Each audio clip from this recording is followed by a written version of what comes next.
Okay, so today's talk is based on a sutta by the Buddha. Sutta means like the direct words of the Buddha, who was a prince in northern India 2,600 years ago. But he's also a force, an awakened being, and a force of benevolence. And everybody can become an awakened being. So in Buddhism, there is no God.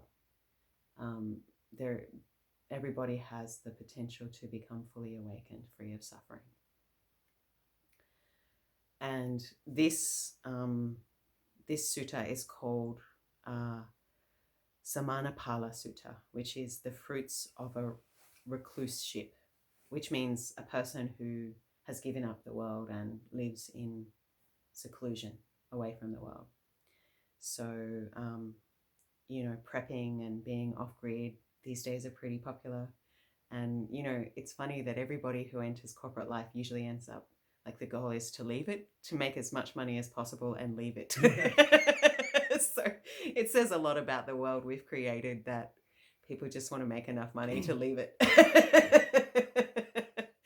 um, so, yeah. So there was a king who was extremely powerful. His name was Ajatasattu. And his father had been a really wonderful, benevolent king who cared for the vulnerable, built roads, was a just king, a good ruler.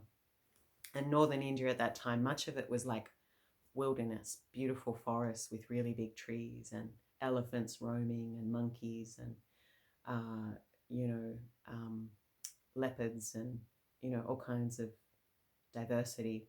And there were small kingdoms, kind of like tribes, clans. And this king had been a really good king, and then his son Ajatasattu basically locked him in a prison and starved him to death.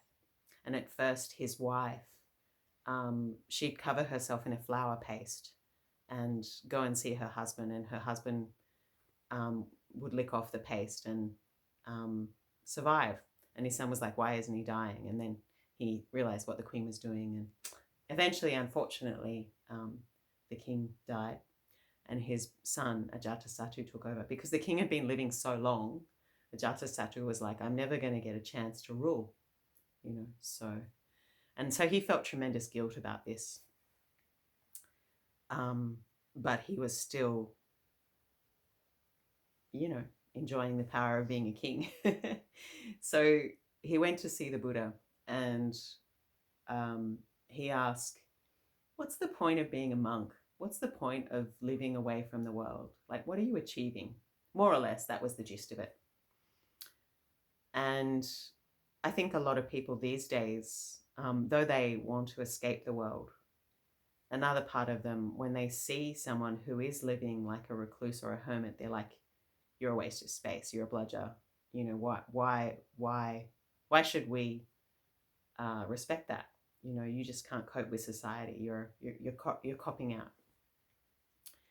And so the Buddha talked to Ajatasattu, and he said, well, at first he was like, what are the fruits of being a meditator or a recluse here and now? And it's not just like being a recluse or a monk, but also like, what are the fruits of being a meditator here and now? Basically, like, why should I be interested in what you have to say?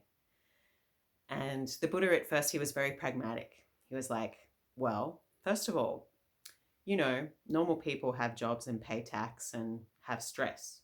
A monk doesn't pay tax and doesn't have stress. And he may have been a person of a low caste or very poor, but when he becomes a monk, people support him and respect him, and he has time to pursue what is meaningful. And the king was like, "Yeah, you've got a point." And the Buddha was also, a man of his time, and he said, somebody enters a monk's life to, make good karma, and maybe eventually they want to have a good rebirth and become a king. So it's like a way of upward mobility in terms of karma. These days, you would say, get a good investment portfolio or something. But at that time, the currency of power if you're a poor and helpless person, was, um, you know, good karma. And then he went a little bit deeper. Um, he said the world is driven by, there's a lot of greed and violence and, superstition and conflict. And the people who are meditators, who are hermits, they live in peace. They live in loving kindness. They wish the world well. They restrain their senses. They don't engage in exploitation. So you might think, well, this is just monks, how does this apply to me? But when you're a meditator, you have your inner yogi or yogini, and you're committed to an ethical life. You're committed to not doing the things that make you suffer. Yeah. So, there's this tribe of people that they eat monkeys and they set traps for monkeys. And there's a little noose, and the monkey sees a piece of fruit, grabs it, and his hand gets caught in the noose, right? And if he just let go of the fruit, the noose would loosen and he could get away. But because he won't let go of the fruit, he's stuck there and he dies. So we're a bit like the monkey with the fruit, where we see something with our senses, we see something we want, we see a life we want, and we become enmeshed in this whole complex system of survival. And it's more than survival. It becomes about a kind of maintaining a lifestyle, and we get used to that lifestyle. So we kind of need it. We need to make more money to sustain it. We're trapped. Sometimes we're trapped in a life we didn't really choose, but we kind of just found ourselves in it. And, and the whole world validates this, as if your life purpose is, some really like ridiculous things, that you'll just be happy if you, the kind of stuff they're selling is like, just the elaboration. I saw like these kind of plastic bands for middle-aged women where they pull up their face like this and then they put a wig over the top and they're like, it's like, really? Like this is what you think. Like, we're so complex in how we seek happiness, what we think, and the degrees we'll go to for the validation of others. It's insane. Like, oh my God, just insane.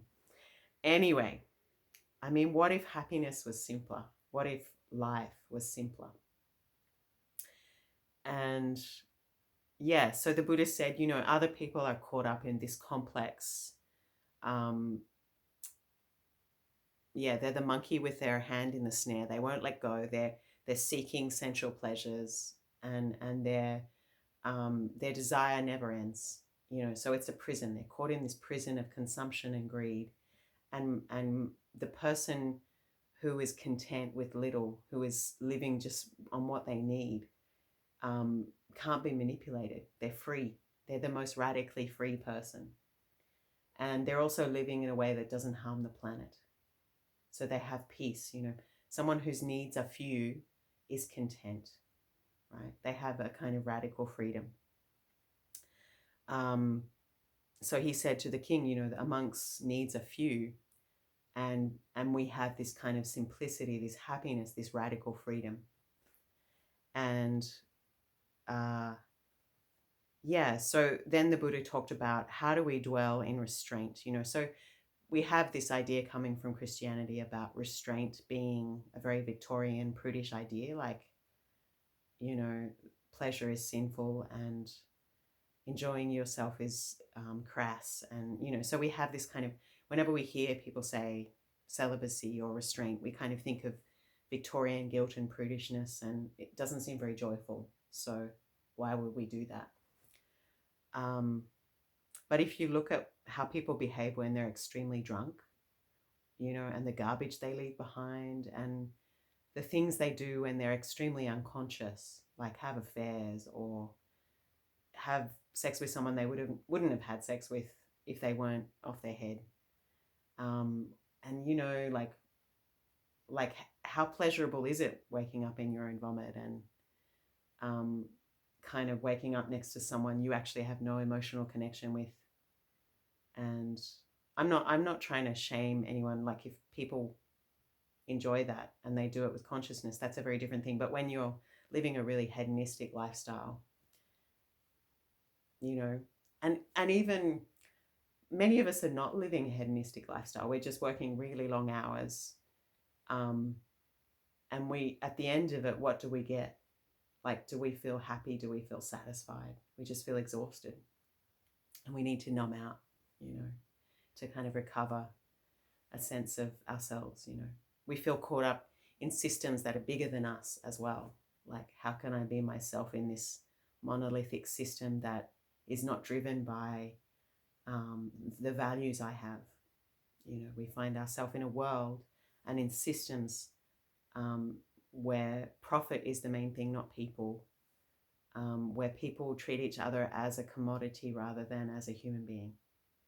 And it's very challenging. It can be tiring. It gives us soul ache.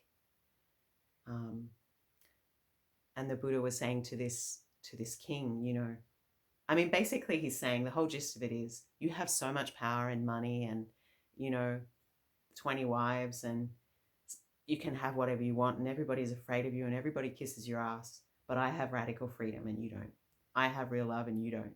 I may have a robe and a bowl and not much else, but I'm radically free because my needs are few. My heart is not fettered by guilt, and I have inner freedom. You know, my freedom is not, my joy is not linked to a conditioned thing. Like my joy is not linked to having a double garage and a 4-wheel drive and a swimming pool and, you know, or a hot wife or husband, you know, or an identity of I am this successful person. I am, you know, whatever. My freedom is from the purity of my own mind. I have discovered the truth. I have found the unbound. I dwell in the unconditioned. I have found this inner radical freedom. So it's one thing to hear someone talk about this, but you yourself have to uncover this for yourself, right? Because my unbound, unconditional freedom doesn't mean squat if you don't taste it, right? So I'm just giving you the chocolate cake recipe. You have to bake that cake and you have to find that freedom. And these are the ways. There are so many ways, but these are some of the recipes Buddhism has for this radical freedom. And it's not a bad thing to have a recipe, you know, and you tweak it according to your needs and your perception. But it's a beautiful thing to come to a place, in my mind anyway, and say and hear things like you're worthy, you're beautiful, you have an amazing potential, and to treat others as if they're sacred. How do we create a sacred world? How do we mend a world where people treat each other like a commodity instead of a human being? We treat each other as sacred and we respect each other with kindness.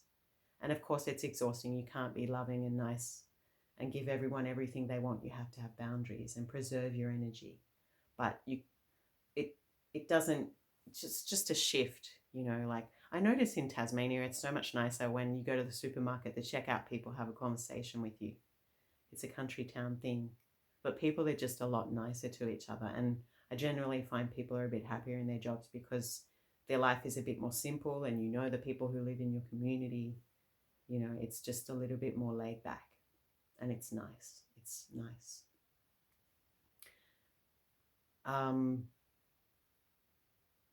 So how do you do that? How do you bake that Buddha nature cake? You have to purify your mind and come to realize that the thoughts and feelings your mind endlessly churns out are not who you are. They're just thoughts and feelings you have. And I'm not saying your feelings or your thoughts are invalid or unnecessary. Some of them are, and some of them are really important and you need to attend to them. But if you are lost in that, your suffering or what's happened to you or your story, you can't be fully present. You're carrying the past into the present. Like, say I have a bad experience with people of a specific gender, and then I carry that into all my future interactions with that gender or that race or that kind of person. Am I really being fully present and able to love those people? No, because I'm carrying my past trauma and reacting in every moment, not giving that person a fresh chance to present who they are, which is not what happened to me in the past. And when we live in the present and we uncover this peace, this joy, this bliss, this is not easy, by the way. This is not as easy as, taking ecstasy or falling, kind of going to a 5-star retreat or something, but it's worth it. It's much more wholesome. It lasts longer, and it has a deep and profound, radical shift in the way you perceive reality, and to really uncover that basic goodness and peace, it does help to do a retreat. It does help to come away from the world and just have some intense time in meditation and in nature to recover yourself, to refill and water seeds of goodness. So this is why monasteries are useful, retreat centers are useful. Anyway, but to get back to the journey of Buddha and Ajatasattu. So the Buddha said, how do monks dwell in restraint? When they see something with their eyes, they don't grasp at it. They don't elaborate on it. They don't go, ooh, good, bad. How do I get that? They don't make a form. They just, they see a person and it's like, okay, there's a person. It just is as it is. They don't elaborate. They don't create more complications, right? Like, where does that come from? Who is that? They just let it be there. And it passes. Like when you see a cloud passing in the sky, thoughts are to the mind like waves are to the ocean. They arise, they abide, they dissolve. The problem is or like, when you see a train go past, it's just a train going past. But what happens with us is we jump on the train. We're hijacked by the train. And, our thoughts come and we jump on the train and they take us somewhere and they create more chains of thoughts and elaboration, and we have no peace because we have an uncontrolled mind. It's like our mind is a wild horse dragging us here and there. We don't have any control. It just drags us wherever the hell it wants to go, right? When bad things happen and we've made stupid mistakes and we look back and we think, how did that happen? How did I get here? It's usually because of an uncontrolled mind. Because rather than training the horse of our mind, tying it with the rope of mindfulness to the tether of the present moment, we're going to the past, going to the future, following craving with no discrimination, like this will lead me to a bad place.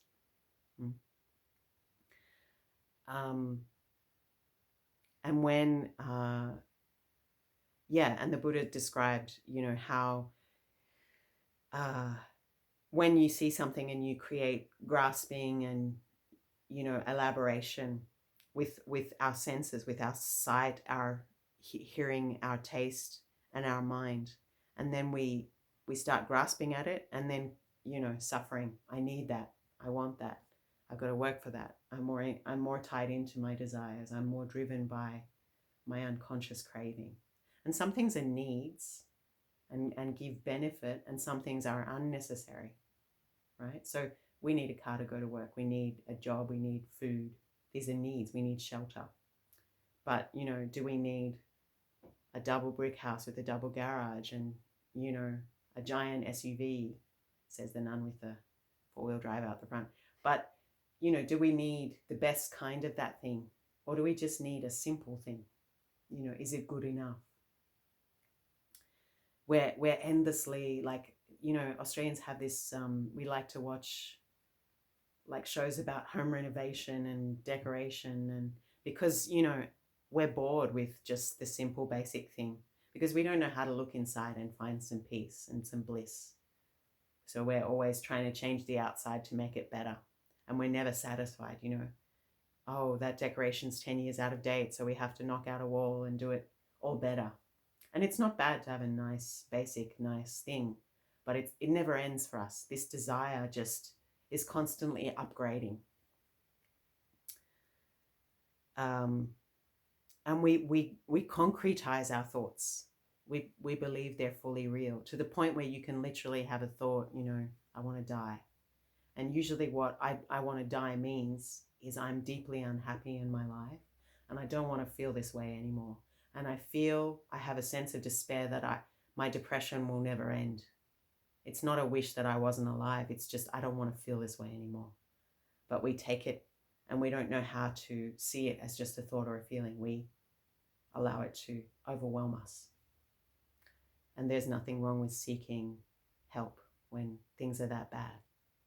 But that's the power of thought. People will go to war, they'll kill in the name of an idea or a philosophy, but it changes. The kind of philosophy people fought and died for 200 years ago is not the kind of thought and philosophy we have now. That is why it is so important for individuals to seek and examine the truth for themselves, and to understand that the truth is an unfolding, dynamic plane of existence, to never be content with this is the absolute.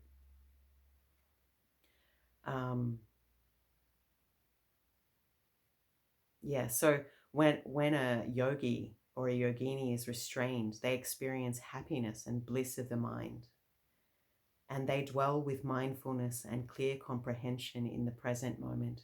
When they eat, they just enjoy the flavor of the food.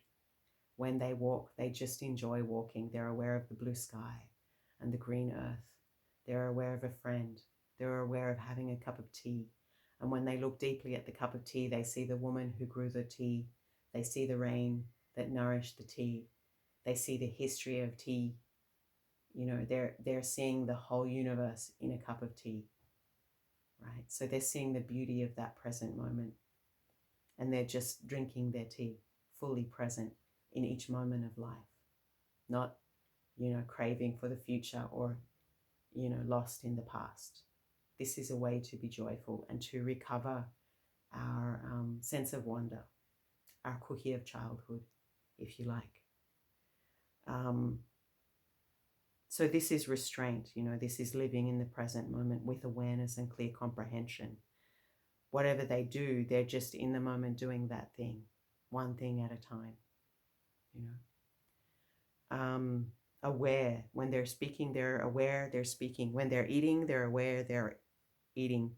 When they're cooking and chopping vegetables, they're just in the moment doing that thing, whatever they're doing. And when you live this way in the present, fully aware, mindful of each thing, you're not lost in the past or craving for the future, and there is peace. And there is also insight into the wonder and sacredness of that moment. So then the Buddha said, how is a monk content? Meaning, your inner yogi or yogini. We are content with a robe and a monk's bowl. Like a bird, only they can fly like a bird, only has its wings as a bird and to fly through the sky. So he's saying the monk is radically free, or the person who has contentment with simplicity and living in the present moment is radically free. I mean, you may have a child, or you may have an elderly parent, and you may need certain things. But if you are not attached to those things, you're also free. You just use them, they don't use you. That's the difference, you see. So with moral restraint and sense faculties restrained, a monk or a nun goes to a secluded dwelling at the foot of a tree, a cave, or a cremation ground. Having abandoned attachment and craving for the world, they dwell with a mind free. They dwell with a benevolent mind sympathetic to the welfare of all, giving up dullness and drowsiness. They dwell at ease with a peaceful mind. They overcome restlessness and worry, so here he's talking about the 5 hindrances to dwelling fully in the present moment and developing a good meditation practice, which are, where did I write those down? We'll probably come to them in a minute.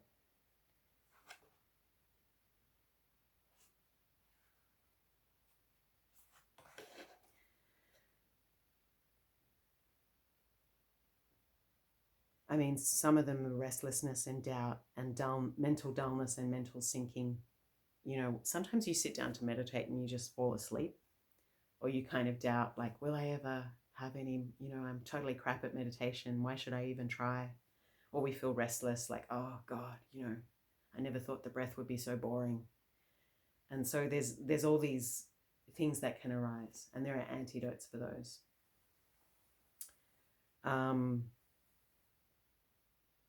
Yeah, but gradually, through applying the antidotes to the 5 obstacles of meditation, the 5 hindrances, the mind is purified of restlessness and worry. And then the mind becomes blissful. So if a person, and then the Buddha says, this is like a person who was very sick and then suddenly recovers their health and is able to, walk on the green earth and enjoy their health and eat nice food again. Or if a person was released from prison and they come home, to find their home and their family welcomes them back. Or a person who was enslaved and was unable to go where they wanted is set free from slavery. Or as a trader who crossed a dangerous desert and arrived safely on the other side. With the 5 hindrances to meditation gone, gladness arises, and then bliss. The mind becomes very peaceful. One experiences happiness. The mind becomes concentrated. So the 5 hindrances are sensual desire, ill will, laziness, restlessness, and doubt. So then the Buddha talks about how the mind becomes very blissful in meditation and goes into these really blissful 4 states of concentration called the jhanas. And he also talks at great length about the ethics needed to develop such a blissful state of mind, like not killing, not stealing, not lying, not committing sexual misconduct, or getting lost in drugs and alcohol. So, because, if you're out there at the pub gossiping and being raucous, you're not exactly developing a rarefied, blissful state of mind, right? I think it's pretty harmless now and then if it's moderation, but if you're playing the tables at the casino or just doing kind of wild things, you're not turning within. You're not pure. You're not getting the mind subtle. So when one has this, this simplicity, one has made some time to go to a quiet place and develop this peace. The Buddha then talks about how these states of concentration arise. So secluded from sense pleasures, they enter into the first stage of concentration. They experience rapture, and not in the Christian sense. And they experience joy, the joy of seclusion. They suffuse and drench their body with this bliss, and they become happy and have a blissful state of concentration, that their mind doesn't want to go anywhere else because it's so joyfully abiding in the present moment without craving. I mean, it is kind of true that we become less and less happy as we get older because the cookies we want become more and more complicated. Like I mentioned, as a child, you are happy to just swing on the swing or have a cookie or have a hug from your mother. And as you get older, it's like, no, I need a phone and I need an iPad and I need a bike, and not just a bike, I need an electric bike, and then I need a car, and I need, like, our cookies become more and more complicated, and that, our lives get more and more complicated, and we get more and more burdened by over-conceptualizing. So the second stage of concentration is internal confidence and unification of mind, filled with rapture and happiness born of concentration. And so basically the bliss increases, and the bliss of concentration and having a concentrated mind that isn't always wanting something, isn't always, like if we literally went around speaking the things we think, people would think we're insane. Like that constant chatter we have in our head, you know. So it's not a bad thing to just, our mind is a bit like a hoarder's house right now. You know, we've just got all these ideas and information that we've indiscriminately hoarded, and a lot of it we don't need. You know, so meditation in the beginning, it's like unpleasant. It's like unpacking a hoarder's house. You've got to like spread out everything on the ground, and the cockroaches and the rats scatter everywhere, and you're like, oh my God, this is so embarrassing. How could I still be carrying this around in my head? But it's better out there on the lawn being sorted out than you carrying it around for the rest of your life, hidden away in the neurotic recesses of your mind, driving you. And in the end, you know, when the hoarder's house has been emptied out, it becomes very blissful because there's this spaciousness. There's this beautiful space that you can renovate and make into something livable. Yeah. Like we're obsessed with the body and looking good and, you know, decorating our houses, but we don't clean our mind. How insane is that? The most important thing, the temple that our awareness dwells in, is like a hoarder's house, but we're just, you know, trying to get buff, and we're not looking at the most important thing, the driver, right? And then the third jhana, stage of concentration, dwelling in equanimity, mindful, happy. So the bliss becomes a bit less, and the full equanimity, which is an impartial mind, no attachment and no aversion, but impartial, arises.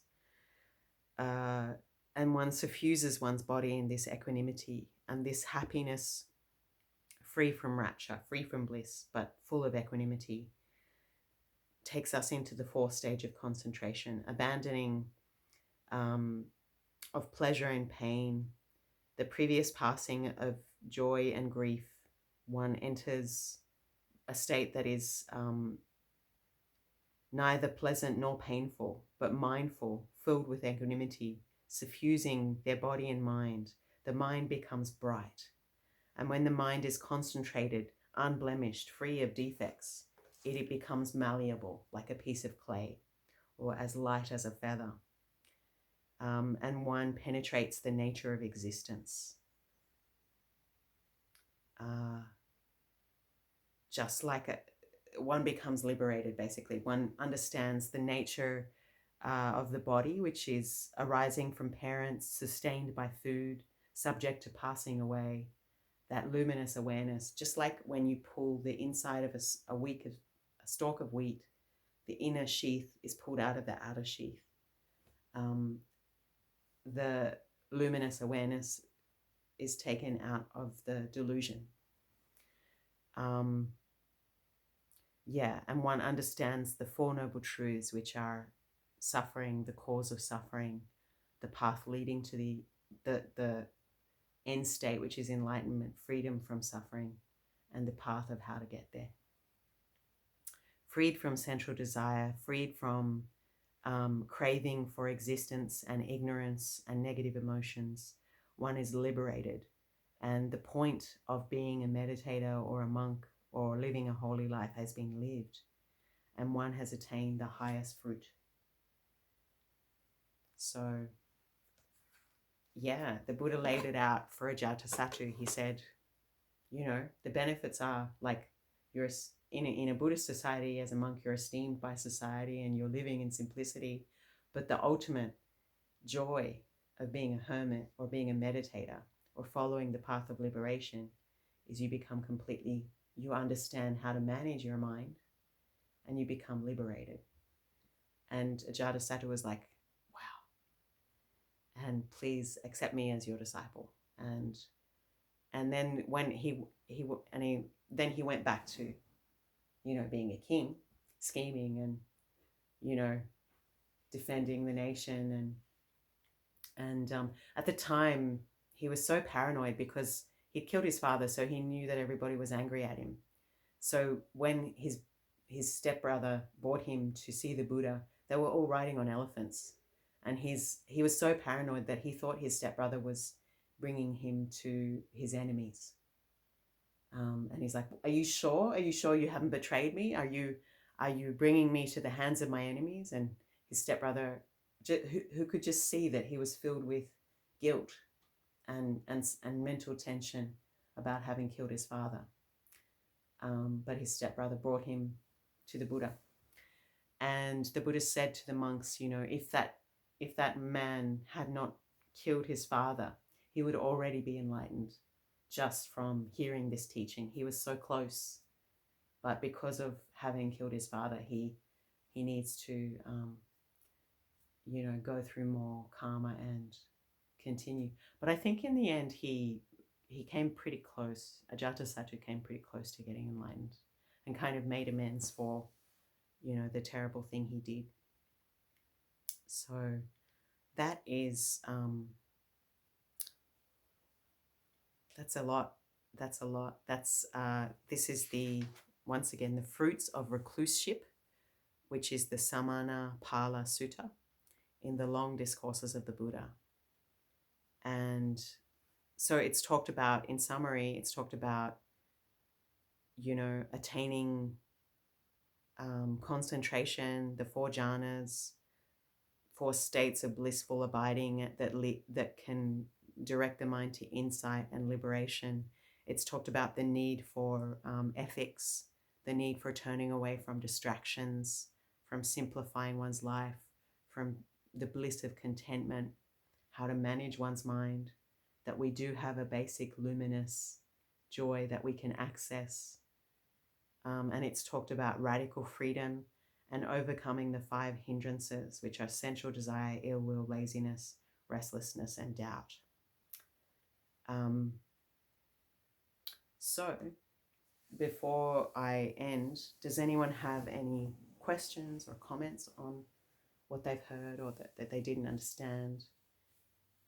You also heard like the first teaching of the Buddha, which is the 4 Noble Truths, which is that there is suffering, meaning we meet things we don't like in life. Birth, old age, sickness, death, annoying jobs and taxes and just, working to accumulate things and then losing them and meeting people we don't like, etc. And there is a cause of suffering, which is craving and ignorance, not understanding how we really exist, what our true wealth is, and being locked into circles of unconscious craving and maintenance, basically, and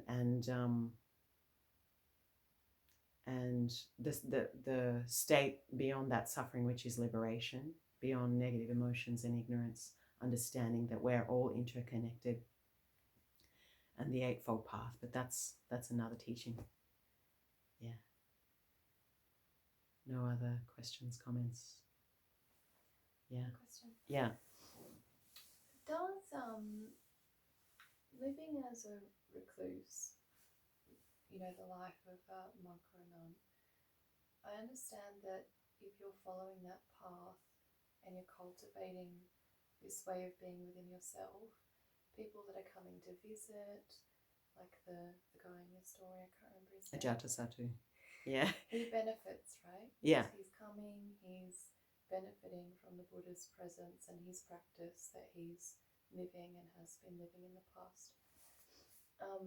What is it? Does it have an impact more broadly on humanity? Like, what's the bigger picture impact of living as a recluse? Okay, I'm just saying it so they can hear. What's the bigger impact of living as a recluse for the world, basically? Yeah, and humanity. Mm. Beyond just